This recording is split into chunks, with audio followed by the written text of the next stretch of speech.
Hi, I'm KJ Rawding, author of The Unlikely Rescuers, which has recently been published and is available Kindle edition on amazon.co.uk and is also available paperback from kjrawding.com, my website, and from lulu.com. This book is the first in a trilogy, and it's about Bavol, a traveller boy who has a really difficult time trying to settle in, trying to be accepted. He's bullied and he has so much prejudice against him until he goes to his 9th school, Mole Hill, where he meets Matt. And they are really, really good friends. And even though their parents don't like each other, this doesn't stop their friendship. And they have many amazing adventures together. One of them quite perilous, where help comes from a very unlikely place.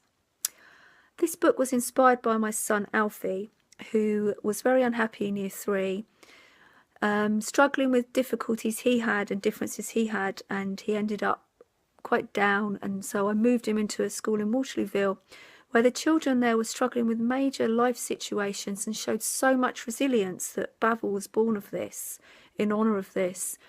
And this kind of leads me on to my first writing tip, which is to write from the heart. Write about what makes your blood boil. Write about what inspires you, what makes your heart filled with joy, because the authenticity trickles onto the page. I had to do a lot of research about travelling when I wrote this book, but I tried to incorporate that with day-to-day living. My second writing tip would be to read everything you can in your chosen genre. For me, that's young adult, and to see why the bestsellers are bestsellers. What are the hooks? And look at your own work, compare it, and see if you've got something different, if you've got something you can really market that hasn't been done before.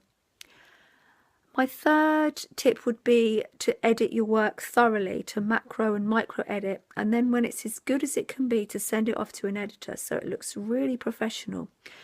There's nothing worse than when you buy something on Kindle and you start to read it and the storyline is really good, but the punctuation is poor and the spelling is poor and even the layout of the book is poor. So make sure that everything is professionally done. Thank you very much for listening.